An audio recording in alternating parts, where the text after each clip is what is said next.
বিধানসভার ভোট গণনা 4ই মে। বেলা 12টার পর থেকেই বোঝা যেতে শুরু করবে কোন দিকে গড়াচ্ছে ফলাফল। তাই ওই দিন রাজ্যের সব স্কুল বন্ধ রাখার আবেদন জানিয়েছেন শিক্ষকেরা। শিক্ষকদের একাংশের দাবি, গণপরিবহনের অভাব তো বটেই, তারা আশঙ্কিত পড়ুয়াদের নিরাপত্তা নিয়েও। কেন্দ্রীয় বাহিনীর কড়া নজরদারিতে মোটের উপর শান্তিপূর্ণ কেটেছে দুদফার ভোট, কিন্তু রাজ্যের ভোট পরবর্তী হিংসার ইতিহাসই ভাবাচ্ছে শিক্ষকদের। ভোট গণনার দিন জেলায় জেলায় কোনো অশান্তি ছড়ালে শিক্ষক এবং পড়ুয়াদের নিরাপত্তা বিঘ্নিত হতে পারে বলে আশঙ্কা করেছেন তারা।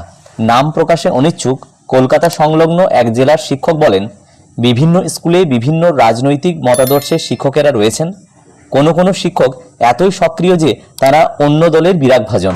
স্কুল চলাকালীন ভোটের ফল ঘোষণা হতে শুরু করলে তাদের উপর আক্রমণ হওয়ার আশঙ্কা বেড়ে যায়। এরই সঙ্গে রয়েছে পড়ুয়াদের নিরাপত্তার বিষয়টিও। শনিবার স্কুল শিক্ষা দপ্তরের অতিরিক্ত মুখ্য সচিবকে 4ই মে স্কুল বন্ধ রাখার আর্জি জানিয়েছেন বিভিন্ন শিক্ষক সংগঠনের পক্ষ থেকে। তাদের দাবি, যানবাহন কম থাকায় পড়ুয়া এবং শিক্ষকদের স্কুলে যাতায়াতে সমস্যা হবে।